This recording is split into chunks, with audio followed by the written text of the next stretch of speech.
Okay, we got to play this clip, but we should give people context first. Although, Pip, I just realised we're wearing a very similar shirt. Yes, it's true. And look, the lighting's not great today for you on YouTube, but deal with it. That's all I've got to say. That's right. You know, you can't win them all. Can't win everything. You know, we're comfortable. We're comfortable. Hopefully you're comfortable. But yes, welcome to another episode of the Bible Boys. And just before, I was making myself a coffee, and I was getting James, he requested some warm water. And I poured in, and I wondered, okay, I know the glass breaks when you get the order wrong. So I poured in some hot water first. No, cold water first, and then hot water. Because if you do it the other way around, it can break. If the glass is too cold, and then you put it under really hot water, yes, it can shatter. Or if it's really, really hot, and then you put it under cold water, it can also shatter as well. And then James shared a nature fact, which was if you pour in half hot water, half cold water, it'll be on the hot side. Yes. It's a law of cooling. Well, there's a cooling thing that's going on. Is that an underwhelming nature fact? Yes, because the dynamics of it are very intricate, but if you just say it like that, it's a very underwhelming nature. Anyway, tell us about this Gordon Ramsay clip. Okay, so we were talking about the cooling and whatnot, and then I said, hey Pip, you and I both like Gordon Ramsay in moderation. Yes. And I asked Not so much, but yeah. I do go on a bit of a Gordon binge every now and then. I said, have you watched this Hell's Kitchen clip where there's this lady who needs boiling water and tops up her saucepan with cold water, and then Gordon says, why'd you do that for? And she said, I thought that cold water boils faster than hot water. His response is that, we'll just play the clip. Yeah, I'll play the clip so our listeners can listen along. This is Hell's Kitchen. I thought cold water was supposed to boil faster than hot water. Here we go. Why is spaghetti not in there yet? The water's not at a rolling boil. The water's not boiling. Did you top it up with cold water? Yes, chef. Why did you put cold water in there? I thought cold water was supposed to boil faster than hot water.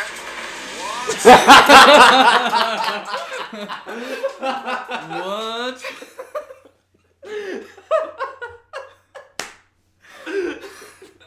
Oh man, It's so good. friends, Gordon Ramsay, you know, we can't condone it, but we also can't deny it. That's right. It's pretty funny. That's right. And what's actually going on there is she might have remembered from high school chemistry that if water is really hot and you put it into a colder environment, like if there's a big difference between the temperature of the water and the surrounding temperature, yes, it will cool extremely quickly. But if you have cold water, it actually takes a lot of energy in order to heat it up to boil.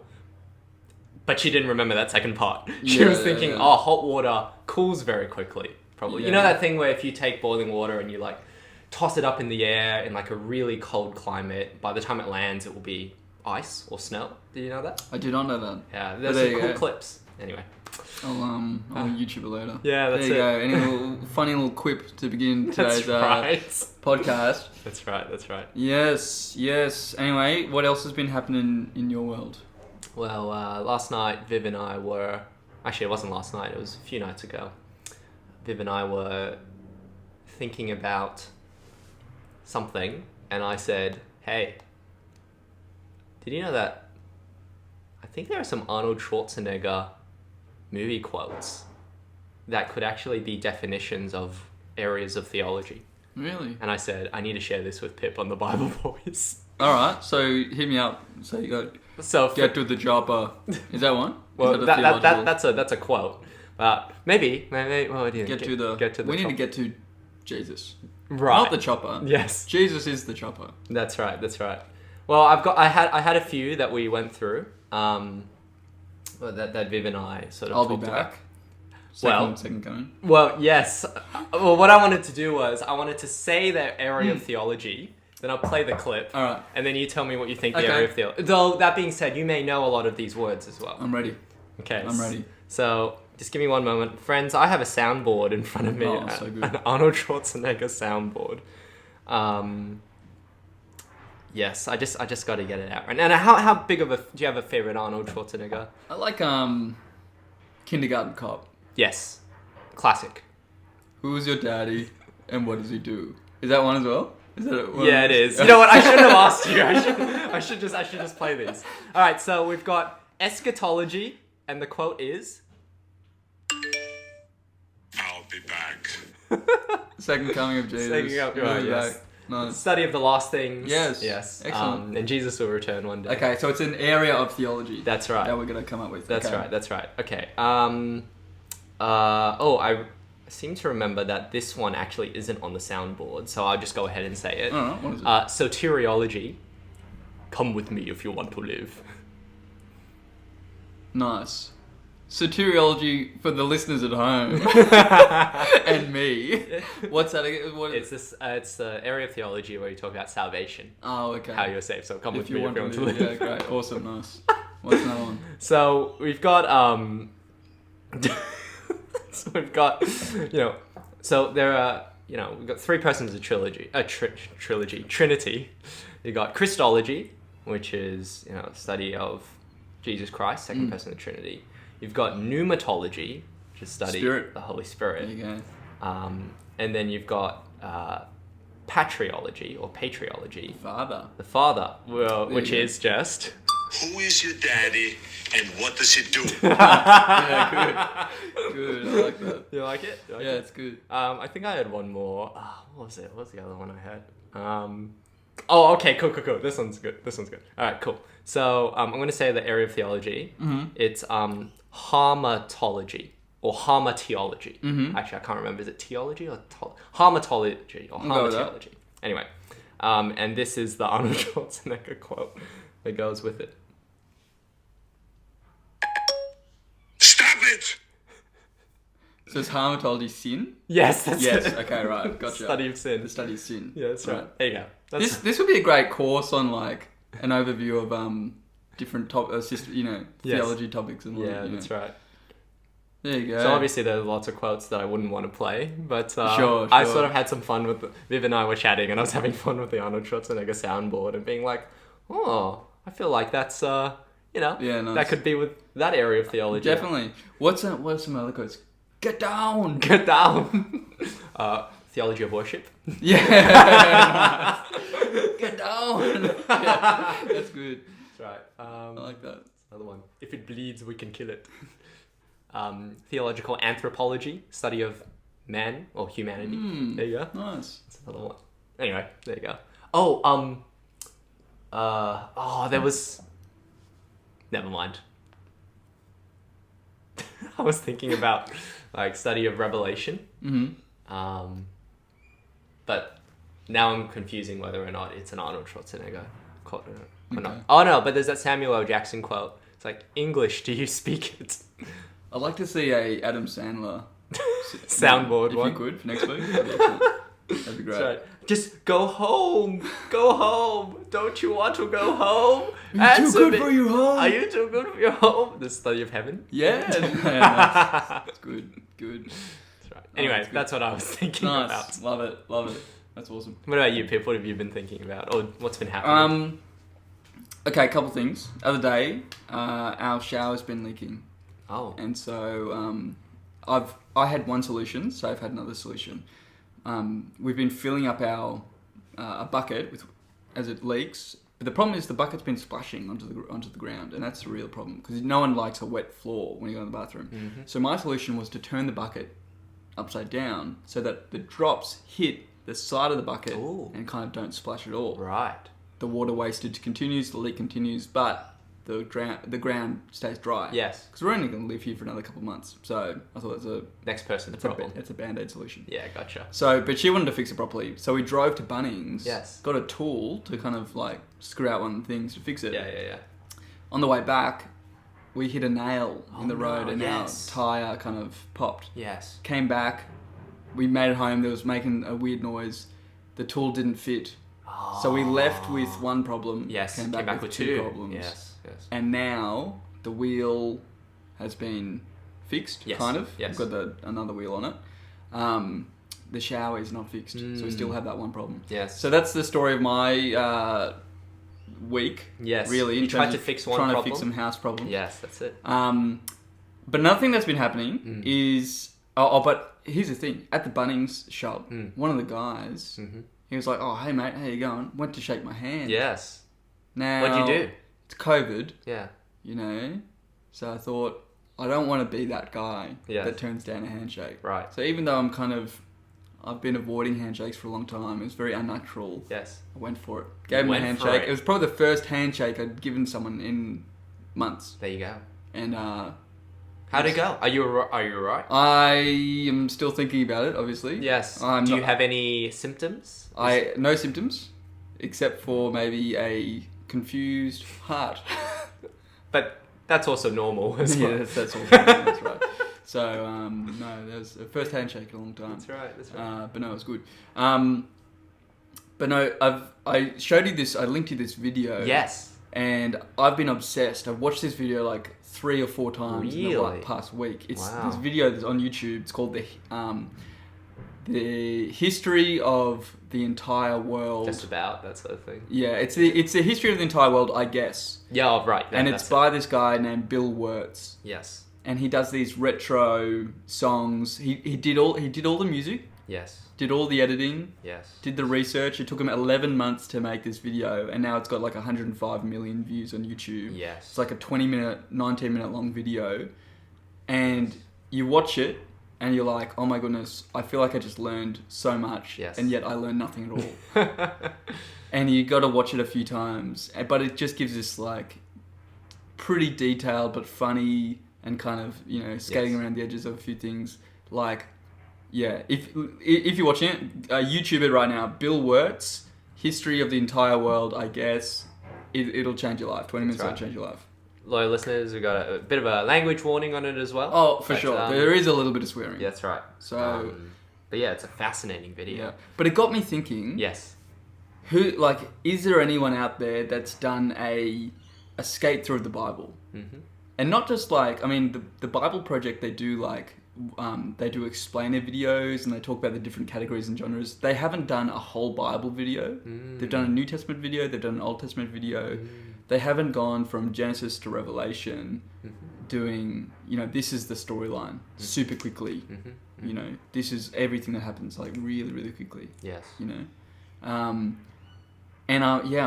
so I started YouTubing overview of the Bible, and there's only like a few videos, and none of them, like I watched a few of them. None of them were like entertaining. No. None of them were like very interesting. And some of them were just too like slow Yes. and kind of, they weren't really talking about what's in the Bible. They were Yes. just, you know, talking way too much about the different categories of books and genres. Did you come across that bit? There's a cute one where there's a little boy who like recites each of the names of the books of the Bible and has like one sentence summarizing the message of the book. Have you seen that one? I haven't, no. Yeah, that like for me that's like as close as I've gotten to seeing something like this, but it's Sure, not even sure. in the same realm Yeah, of what yeah. you're thinking about. I'm thinking something that goes into quite a bit of detail, but goes so quickly. Yes. And there's a lot of visual information on the screen, and like the audio interacts with that information, and kind of like, you know, God gives commandments so His people can live good, but it doesn't work out. And Yeah, then yeah. what you have on the video is the 10 commandments pop up, and Yes. all the other commandments, Yeah, and yeah, then yeah. the calf, and you know, Yes. yeah. So I'm thinking, you know, if I want to like, I'm thinking maybe I want to get into video editing or something like that. Maybe that's a project that I could, you know, use. Yeah, that sounds great. So I don't know. If you want to do it. I've downloaded the trial for Final Cut Pro. Oh, yes. Which is like the paid Apple thing. Yes. But yeah. Have you ever done video editing like with one of these bits of software and stuff? iMovie is the Nice. is the furthest I've gone. Hey, that's pretty So- good. Yeah, nice. Yeah. So that's like a little project that I'm Yeah. tinkering with at the moment. You know, if you get something up, like that'd be amazing. I think it'd be, and the thing is, people would watch it Yeah. and share it. Well, I want to post it to the Bible Boys YouTube channel. Oh, yes. I want it to be the thing right. that gets us viral and gets us all these listeners kind of, you know, a tool to fuel the podcast. That's it. But just transitioning into Bible time, I Yeah, guess. sure. One of the things that like, because I started to write down like what could a possible script be. Right. Because if it's you know, if you want it to be 10-minute video going through the whole Bible, you want it to be tightly scripted. Yes. And I was kind of looking at how like the miracles of Jesus seem to correspond so closely to big things that happen in the Old Testament, and not just the miracles, but other things as well. Like his baptism, like, you know, I guess, you know, baptism corresponds to a lot of, like, maybe some water events in the Old Testament. You could argue, like, the flood, in a sense, like the... Well, he's baptized in the Jordan River as well, which is actually very significant. So, you know, I'm going through Joshua right now, and they cross the Jordan. Yeah. And his flight to Egypt, reminiscent of the flight to Egypt in the Old Testament. Yeah, that's right. Temptation in the wilderness, reminiscent of the wandering in the wilderness for 40 years. Yes. And the, you know, overcoming the temptation. Yes. But then I was thinking about the water to wine miracle. Yeah, in John chapter 2. John chapter 2. So let's go there. Sure. John chapter 2. So, okay, on the third day, a wedding took place at Cana in Galilee. Jesus' mother was there, and Jesus and his disciples had also been invited to the wedding. When the wine was gone, Jesus' mother said to him, "They have no more wine." "Woman, why do you involve me?" Jesus replied, "My hour has not yet come." His mother said to his servants, "Do whatever he tells you." Nearby stood 6 stone water jars, the kind used by the Jews for ceremonial washing, each holding from 20 to 30 gallons. Jesus said to the servants, "Fill the jars with water." So they filled them to the brim. Then he told them, "Now draw some out and take it to the master of the banquet." They did so, and the master of the banquet tasted the water that had been turned into wine. He did not realize where it had come from, though the servants who had drawn the water knew. Then he called the bridegroom aside and said, "Everyone brings out the choice wine first, and then the cheaper wine after the guests have had too much to drink. But you have saved the best till now." And I'm just wondering, like, what this sign, does it map to anything in the Old Testament? And at first I was thinking, it could map to God changing bitter water to sweet water as they're kind of journeying towards the promised land. And then I just Googled it to see what other people think. And some people think that it maps onto Ezekiel? No. What do you think? The first plague. Right, water to blood. Water to blood. Yeah, right. And it's kind of like, and that's in Exodus, I believe it's Exodus 7? 7. Yes, Exodus yes, 7. the plague of blood. So, you know, verse 20, Moses and Aaron did just as the Lord had commanded. He raised his staff in the presence of Pharaoh and his officials and struck the water of the Nile, and all the water was changed into blood. The fish in the Nile died, and the river smelled so bad that the Egyptians could not drink its water. Blood was everywhere in Egypt. And it's kind of like God, it's like, we know that in the New Testament, wine then later becomes the symbol for Jesus' blood, right? During the Lord's Supper. Yes. So it's kind of like, in the first instant, in the Old Testament, water turning to this other liquid brought death, yes, and brought horror. But Jesus comes and he changes water to wine, and it's this joyful, celebratory thing. So it's kind of like it's similar miracle, but a different purpose and a different outcome, like one that brings joy in life and yeah. So I don't know. Do you have any thoughts on, like, is that kind of, I don't know, is that, you know, because I can imagine someone preaching that sermon and you know, passionately, in one case it brought, you know, death and horror, but now Jesus has come and he's done the same thing and he brings life and joy and, like, you know. Yes. What do you think about that process of interpretation, or do you think it maps onto anything else? You mentioned Ezekiel. Well, it just makes me think about some parts in Ezekiel about God's wrath being pressed like a wine press, which you also see in Isaiah as well. You see it in Revelation as well. But also the idea of, like, and I don't remember where this is from, but the idea of that's picking up the theme from Genesis 2 of how Eden, the rivers that flow from Eden were actually split and would bring water to all the, like, these 4 other rivers, this idea of flowing and life that comes out. Water into wine also evokes, like, it's not just life, but feasting. It's more than life. It's not just survival, it's thriving. It's feasting and abundance. So I guess the comment I'd have is, like, there are sort of one-to-one mappings on in some instances, but I think they're mostly rare. It's more evoking. It's sort of like the texture of the Old Testament. So there's perhaps not just like, okay, it's just one-to-one sort of thing. Like even Jesus's baptism, like we were talking about, the Jordan, 40 days in the wilderness. You can't be like, oh, there's just one 40 instance in the Old Testament. Yeah, that's right. Yeah. And then goes into wilderness. Some people try to do that. Yeah. But 40, like, you can tell that this is seeped in Old Testament imagery. Yeah. Yeah. So it's sort of like, I mean, it's a bad example, but in our context and culture, if I, whereas in public and I got down on one knee, people won't be like, oh, I know this is from that movie where the guy gets, this is just part of the language of the culture. Yeah, that getting down on one knee is synonymous with proposing. Yeah. So I think that, water, wine, power of the elements, wine that is good, and also there's something there about the fact that the water in John 2 was in purification jars as well, I think, and turning into wine. I think there's just a lot of stuff that you can draw from.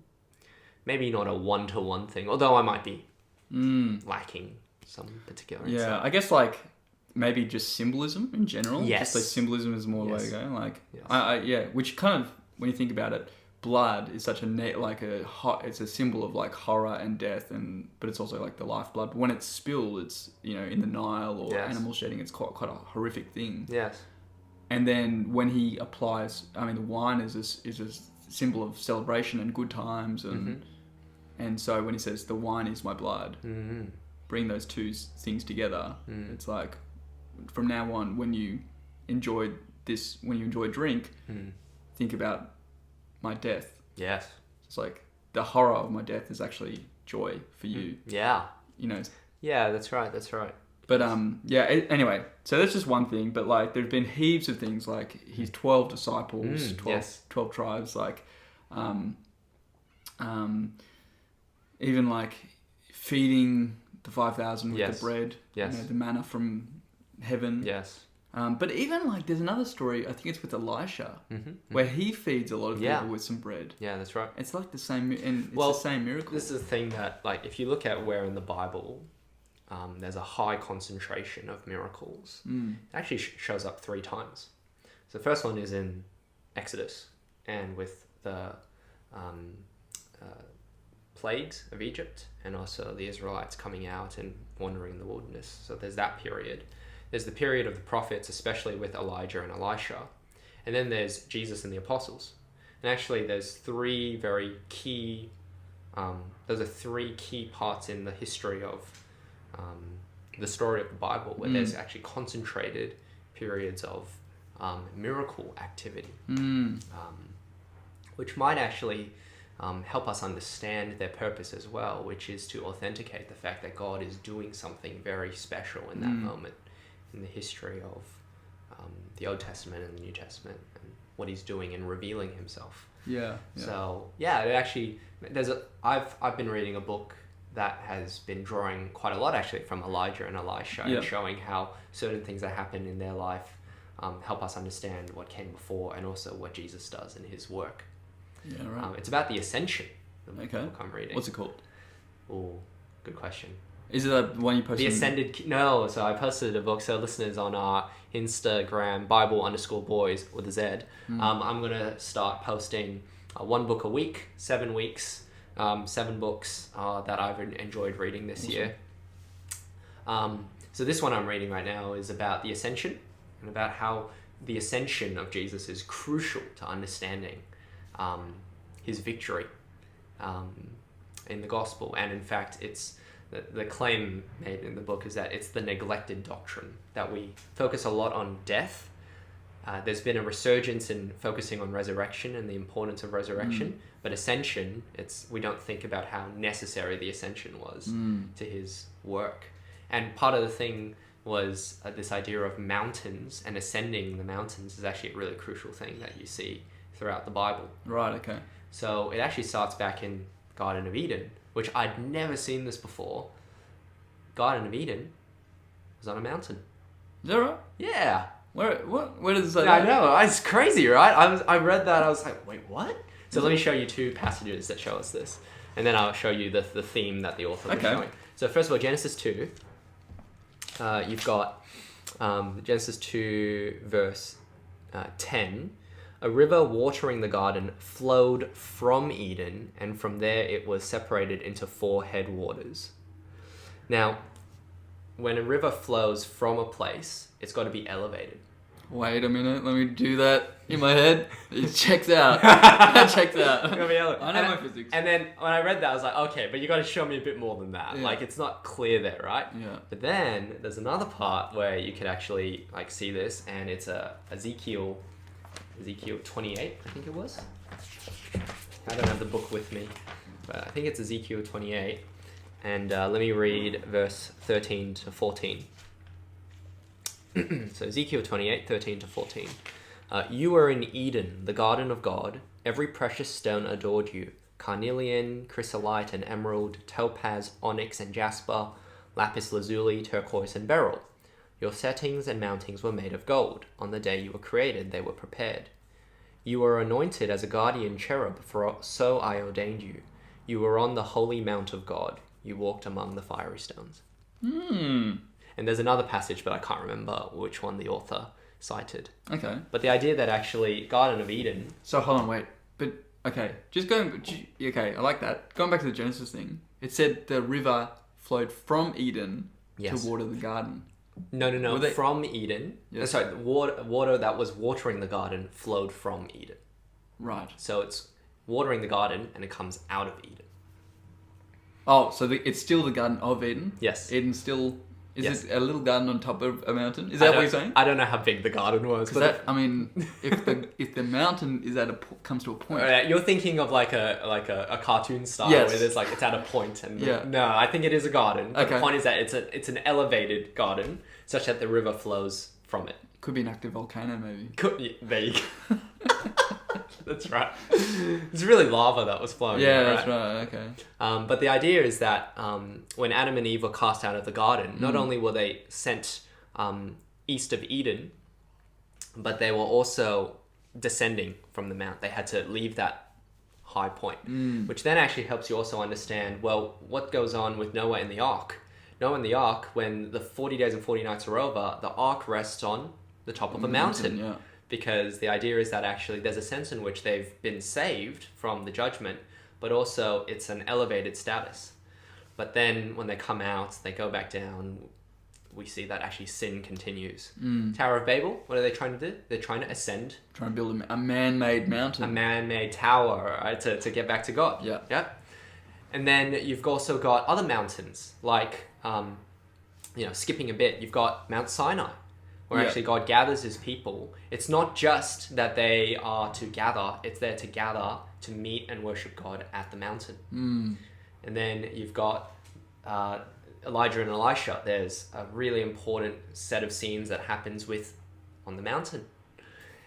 You've got Jesus, who goes onto the mountain and is transfigured, right? And God says, listen to my son. And then finally, Jesus ascends into heaven, which the Old Testament prophecies talk about ascending Mount Zion as well, which is one of the things that the Son of Man does. But what the Son of Man ultimately does is ascend into the heavenly Mount Zion, which is heaven. Hebrews 12 calls heaven the heavenly Mount Zion. There you go. So you got this theme of ascension, this idea of elevation, which is littered throughout the Bible. Now, that is then the framework upon which the author then goes, okay, let's actually see how the New Testament talks about how crucial it is that Jesus ascended to his work, and he frames it in terms of prophet, priest, king, and how if Jesus didn't ascend back into heaven to be at the right hand of God, his work would not have been complete. And he wouldn't be able to do all the things and have all the blessings given to us that we associate with the victory of the gospel. There you go. That's awesome. Here's a preaching idea for you. Yeah, go. Find a little nature walk that has a few mountains in it. Yes. And then as you lead people on the little walk, yes, at each mountain, you talk them through the stories of the Bible. That's right. Through mountains. Yeah, there you go. And That's then the last one has a plane on it. Yes. Well, I guess the ascension is a plane, and you all get in the plane. And oh, we go up Mount Everest, actually. Yeah. That's it. Straight up. That's it. Yeah. The ascension is something that, I just don't understand it. Where does Jesus go? It's one I still have that kind of Sunday school question. That's a good question. Where does he go? Yes, and the book actually touches on that in a really interesting way. But I won't get too into it because I don't think... I should have brought the book. I wasn't planning on talking about this book. That's right. But that's okay. But one thing I just really appreciate about it is that the mystery of the ascension is actually tied to the mystery of the incarnation. And I'll explain that in just a second. But ascension being that, Jesus, the God-man, physical, ascends into the place of God. But the incarnation, God comes to our physical to be with us. Right? The Word became flesh. Yes. God the Son, the Eternal Son, becomes the God-man. Yeah. So, that makes more sense because you can take on flesh and then you exist in the physical, spirit to physical. Yes. That kind of makes sense. Yes. But to go, because we believe that Jesus still has his physical. Yeah, that's body, right. That's right. So that's the part I don't get. Yeah. Because he retains his physical, but he's in the heavenlies. He's in the spiritual realm. Yes. Do you know what I mean? Yeah. Anyway, I guess I need to sharpen up on what I think heaven is. Right. I think. Yes. Well, it is a mystery, I think, but I think that what the author says, and he actually, again, you know what? I think I'll get this book and I'll show you that section later where he actually talks about it. He doesn't go, okay, now I know exactly where it is, right? Or how to conceive of this, but he gives some helpful sentences on how to think about it. But what I love is he says, the mystery of the incarnation is God coming to be with humanity. The mystery of the ascension is humanity entering into the presence of God. Yeah, nice. Because and always in the presence. Yeah. So anyway, but yeah, it's really cool. That is cool. I've been thinking because earlier this year I also read a book on the descent, like Jesus being buried, what was going on Holy Saturday. Holy Saturday, that's right, between Good Friday and Easter Sunday. Was he in hell? What? No. I'm going to say no. I'm short going to say no. That's right. Okay. The short you know what, Pip? Maybe I should just summarize his books with one sentence. Yeah. No, he wasn't in hell. He wasn't in hell. I reckon a lot of these theological books could be pamphlets. Yeah. Just give us the answers. That's right. Well, it's interesting. There was a book that was written a few years ago, like 800 tome book. Yeah. On like the love of God. I don't think it was like the Don Carson one. Yeah. And it's this guy's doctoral dissertation and everything. Anyway, in the epilogue, or the last part of the book, he says, "So what's the great conclusion of this book? Jesus loves me, this I know, for the Bible tells me so." There you go. And I just think that's so profound. Yeah, that is profound. Yeah. When you think when John Calvin wrote he came out with the Institutes of the Christian Religion, this massive book. They said, could you give us the dot points of the Christian religion? We don't want the institutes. We Just want the dot points. The spark notes. We love institutes, not against institutes. More of a dot point person. Yeah, though. that's right. That's why Martin Luther got things done. That's why there was a Reformation. 95 dot points. 95 dot points. That's right. Okay? You can't nail a big book to a door to get things done. There you go. You gotta get an A4. He was probably 1A4. Yes. Was it 1A4? I don't know, my I friend. wonder what the standardized paper size was. Was it a big scroll? Yeah. That's right. How small was his writing? Was he trying to make sure it was very clear? Yes. Yeah. Anyway. Not really I'm not sure if you can call it a thesis. Well, that's what you got, 95 theses. That's what... theses, like, 1A4 paper. Nowadays, it's like 5,000 words for a thesis. I will say, I don't know if I could write 95 lines on an A4 piece of paper. Maybe it was a kind of double-sided. You reckon it's double-sided? Double-sided. So people went up and they kind of looked at it and they were like, oh, he's helpfully reversed the orientation of the printing to make it readable when you flip it up. That's right. Yeah. These are the questions that we don't know.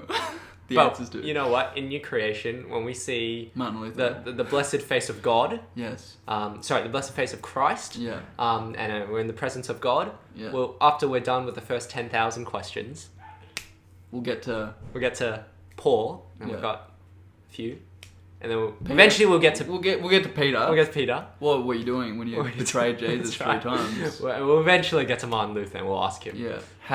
What was the orientation? Was it double-sided? That's right. Yeah. Anyway, Excellent.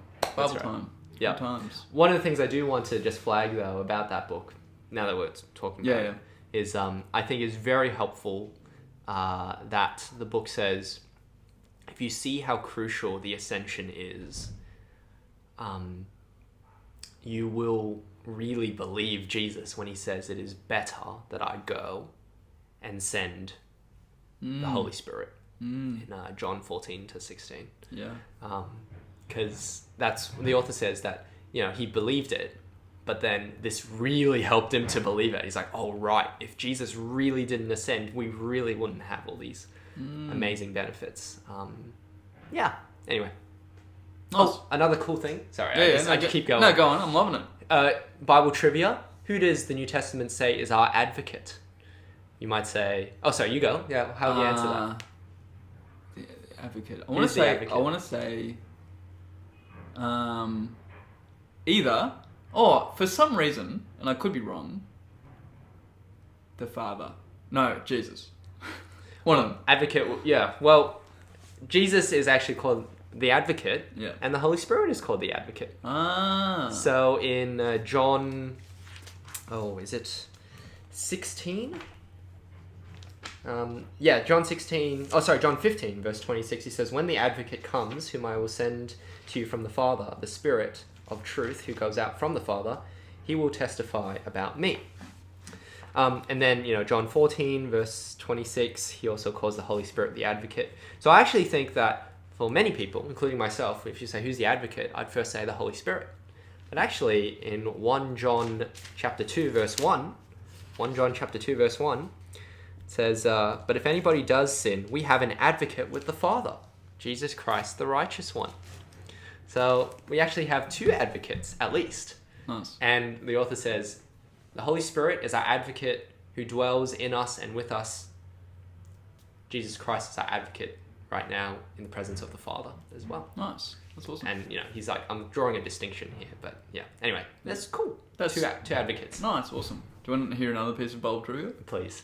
What was Judas's favorite snack out on a walk? What was his favorite snack? Betrayal mix. Oh dear. Did you come up with that on the Just spot? then. No. As soon as you said Bible trivia, I'm like, all right, I've got to match this. I'm going to match this Bible trivia. Oh, I love it. Some trivia of mine. I love it. That's great.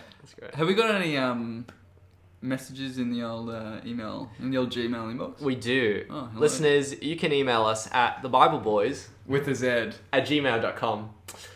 We have listener Mary, who has emailed in. Hello, Mary. Hello, Mary. Subject line is, hey, hey, hey. Hello. She goes, "Hey guys, love your work and love the shout out to Broom's Head Beach Mission team," which I did last week. Yeah. Here are two questions. Number one, what's your go-to karaoke song? And number two, what's one of your favorite Christian songs and why? Keen to hear your thoughts. And then she gave us an emoji smiley face.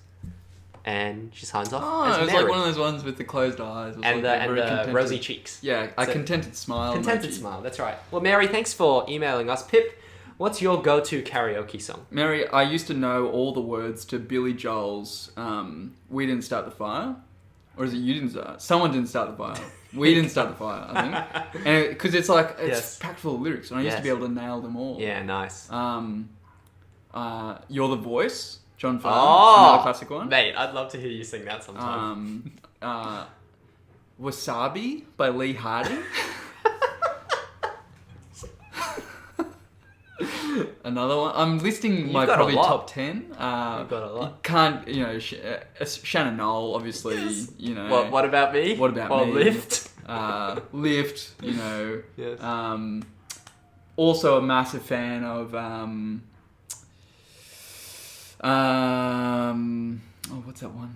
It's on the tip of my tongue. So you got a few. Look, I love a sing-along. I sing quite a lot at home, to the point Soph gets quite annoyed at how much I sing, just as I'm doing stuff. Yes. You know?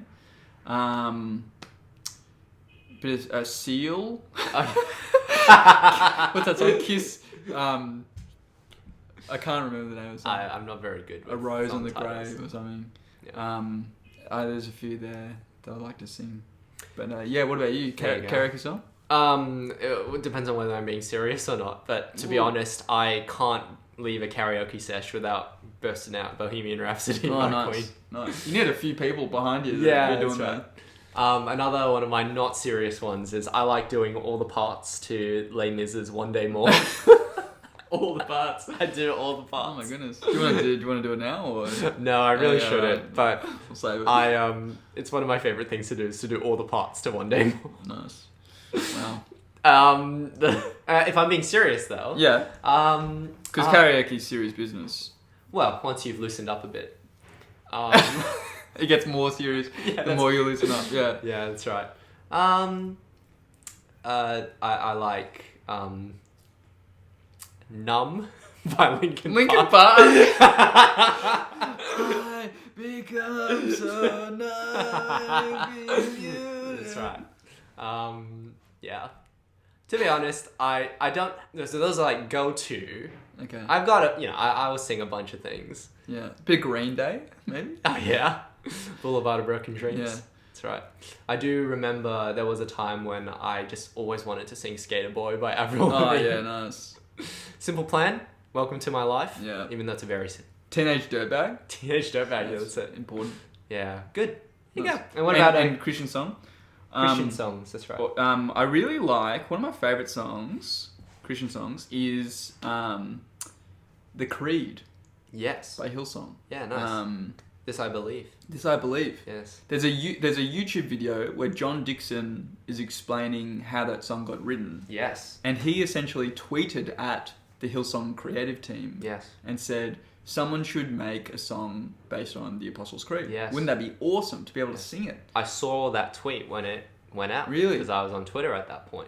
And they replied to him and said, all right, we'll give it a go. Mm-hmm. And then they probably spent a couple of months, and then they invited him for breakfast, and he listened to it and he said it's pretty good, and they released a song, and Yeah.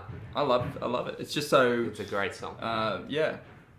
putting the Apostles' Creed to music so we can sing it, and with a little bit of embellishment, a little bit of other lyrics in there as well. I think it's a fine song. Yeah, it's really good. I really like that. What about you? Yeah. I think I'll list 3. Okay. Number 1 is I really like Hark the Herald Angels Sing. Oh, I know we're not just thinking Christmas. Yes. I really like Hark the Herald Angels Sing. I think that it just captures the mystery and glory of the incarnation. Veiled in flesh the Godhead see, hail the incarnate Trinity. Pleased as God with man to dwell, Jesus our Emmanuel.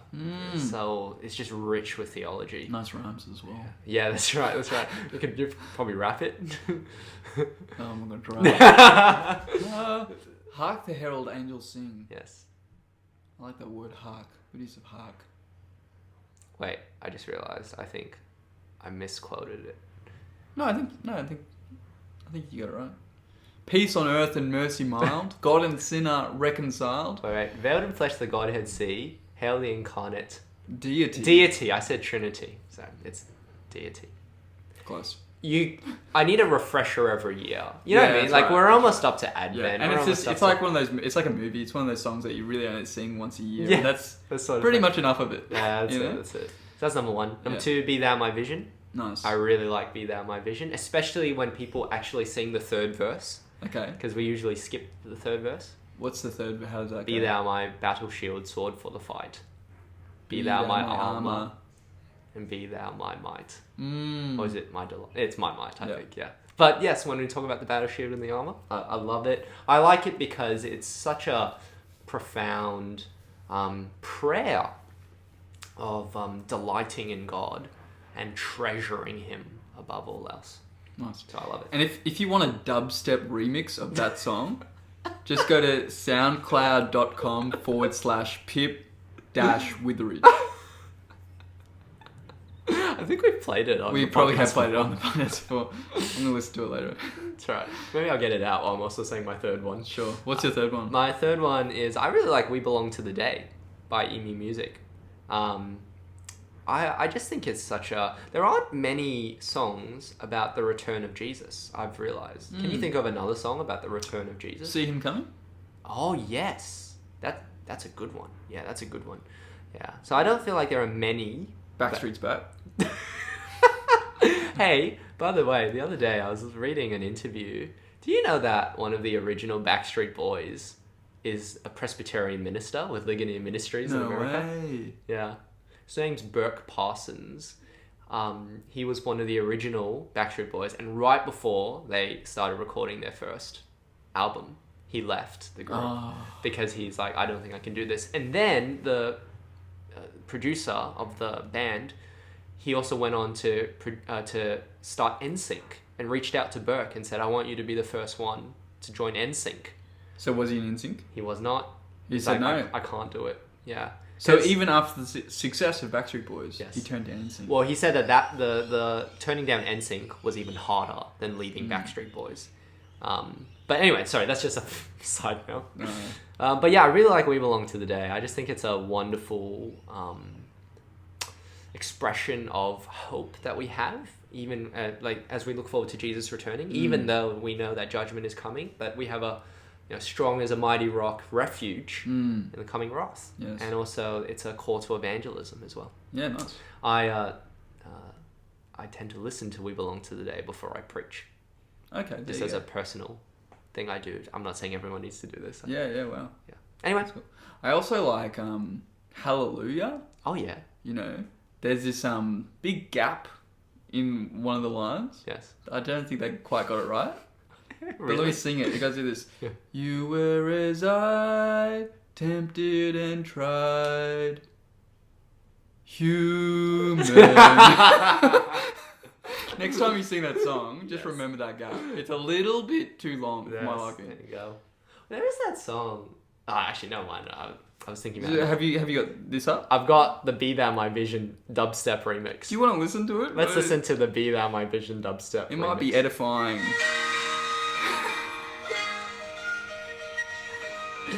I think I should skip a bit because it's a bit long.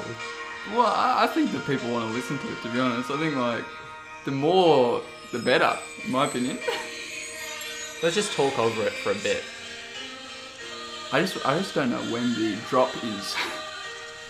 Yeah, friends, this is on the SoundCloud channel Pip Witheridge. Pip-Withridge. Pip that dash on SoundCloud. And it's a dubstep remix. I think it's coming.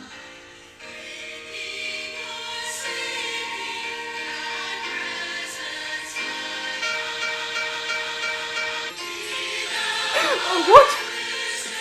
Did you make this? Yeah, there's a prelude to the drop.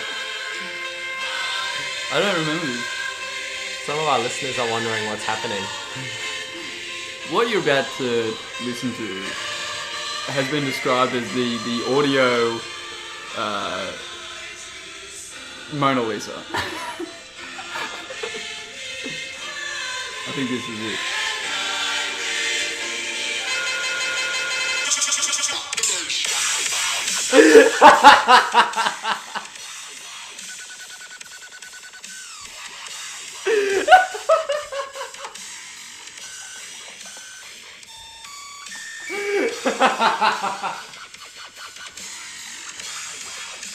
Coming to a church near you.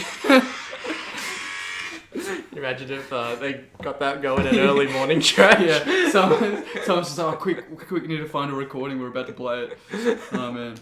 A dubstep remix. What is a dubstep remix? I'm sure it's fine, just play it. Well, listeners, that's it for another week. Yes. The Well, Bible Boys. send us a message, tell us what you think of our musical endeavours, and let us know any questions that you want us to tackle at the Bible Boys with a Z at gmail.com. That's it. Love you all lots. Goes without saying. And we have a YouTube channel, which just is this audio, and you can actually see us as we're chatting with one another. You can see the fact that we didn't even coordinate, and we're wearing pretty similar things. shirts today. Yeah. We had some listeners who were like, we love listening to it, but we wish we could have more, like another dimension, another something. So I thought visual makes the most sense. You'll have to share some of these messages from these listeners with me later. Oh yeah, I mean, yeah. I may or may not have texted myself.